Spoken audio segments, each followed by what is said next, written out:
think it'd be an understatement to say that West Ham have been a bit busy in the transfer market. My word, the last few days have been insane. So much so that you genuinely don't know where to go with the news. It's almost like it's changing every 5 minutes, and it's changing because we're after so many different players as well. It's hard to actually keep up with where we are with everything. And as I'm recording this, I'm kind of got the basis of where I think we are with most things.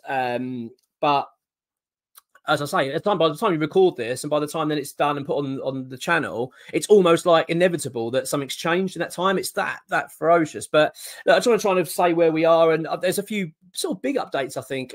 One being Jhon Duran. I want to come to him in a minute. This is from EXWHUEMPLOYEE. This is what we put on the website not too long ago. So this is regarding, as I say, a sort of general sweep of how things are sitting. So first of all, I want to start with Wan-Bissaka. Played for Manchester United again in their loss. I think they lost to Liverpool. Was it 3-0?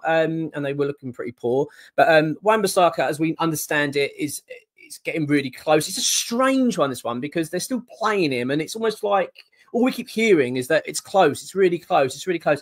I feel like I repeat myself all the time saying this, but it's everything with Manchester United. I never feel comfortable with it.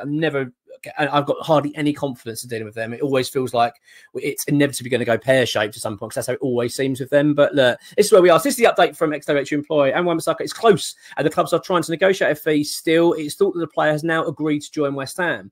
There's been some sort of Inter Milan circulating, but we don't know how genuine this is. Again, seems like it could well be a tactic by Manchester United to get this deal to hurry up. If they do come in, then Wan-Bissaka chooses to go there, which we do feel at this stage is now unlikely.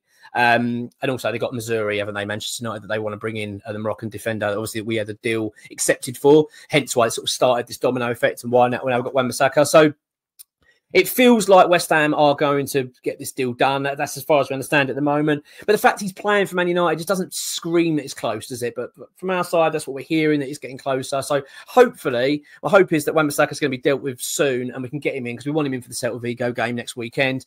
That's really important. Let's go on as well. There's a couple of bits as well I want to talk about. It's Füllkrug as well. A fee has now been agreed between Borussia Dortmund and West Ham for the forward, Nicholas Füllkrug, although it isn't said to be as high as the figure that's been quoted by many outlets. I think we've got a better deal that's been reported. So that's quite interesting. It'd be interesting to know. We haven't exactly got the exact figure on that, but we understand it's lower than what's being reported, which I think is about 26 million, something like that. Around that kind of figure. But I think it's actually a little bit less than that.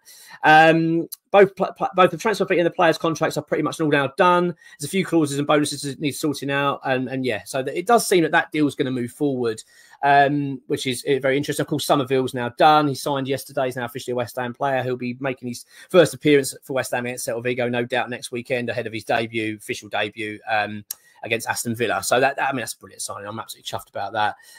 So this is the one. Also got Rodriguez as well. He's agreed now to join West Ham, and he's going to be having a medical. That's going to be done next week. Again, another midfielder coming in. Well, a midfielder coming in.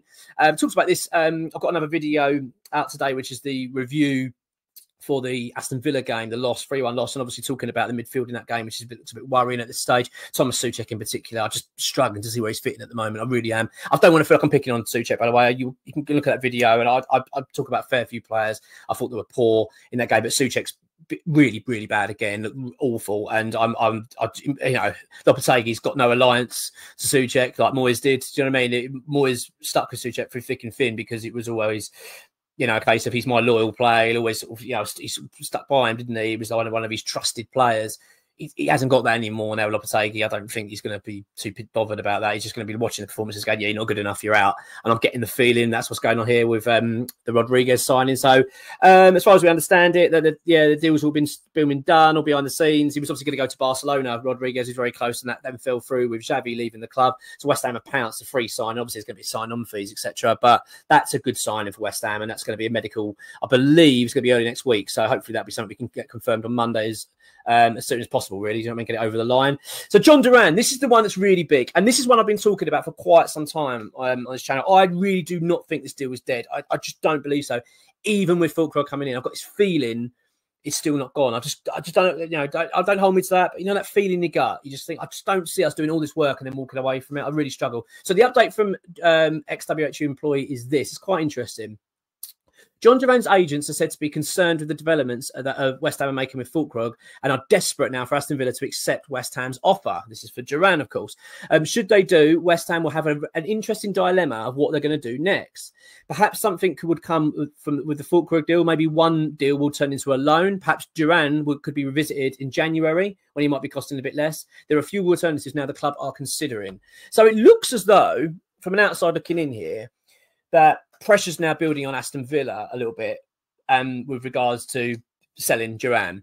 Now, I've had a few Villa fans message me actually on here and to say that, well, we're not under pressure to sell. We don't have to sell. I don't want to make that really clear. I'm not saying Villa have to sell. You're not, oh my God, we're going to break FFP rules. We must get rid of Duran. I didn't mean it like that. My point was Villa surely have to sell the player because he doesn't want to be there. He's made it really publicly. He doesn't want to be there. He's really fallen out with the fan base. He's really fallen out with the club.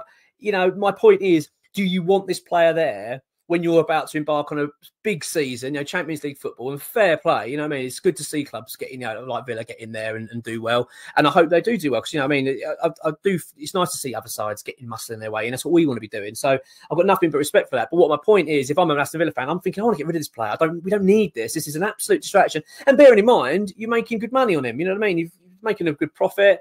And West Ham get the player they want. So it just feels like, come on, just come to the table. Let's get an agreement done. That's my feeling on it. And that's certainly the feeling from West Ham. That's certainly the feeling, obviously, from Duran's agents now who are putting a bit of pressure on Aston Villa. So you do wonder now where Villa are sitting because they might be sitting back and feeling no pressure at all. And if they are, that's fine. They might well be feeling, look, we're going to keep Duran regardless, not really bothered. Fine. And that's absolutely their prerogative. But I would struggle to believe that. I'm sure they'll be wanting this mess cleared up. They want this distraction cleared up because, as I say, they've got a big season coming up. I don't think it's gone. I don't think it's over. I think West Ham are going to go back in for him to try and get this over the line. I really do. I know that's the player we want. He's our number one target. Fulkrug, of course, it's looking very, very close. So it's going to be interesting. It's almost like, I think we're going to say to him, look, we're either going to sign this player, Villa, or you come to the same, we'll get something sorted. And I get the impression something's going to happen, but could be completely wrong. Of course, I might be reading that wrong, but I wouldn't be surprised if this week we see some movement on that. Look, it's an exciting time, and transfer-wise, regardless of the result against Palace, let's put a pin in that. It's as I say in the previous video or videos coming up, you just put a pin in it. Do you know what I mean? Don't it's a pre-season. Don't get too concerned with that. We've got a lot of work to do at this club. We understand that big transition, but my word, things are looking pretty exciting on the transfer front. And as I say, from my point of view, and I think it's pretty evident that this Duran deal is definitely not dead.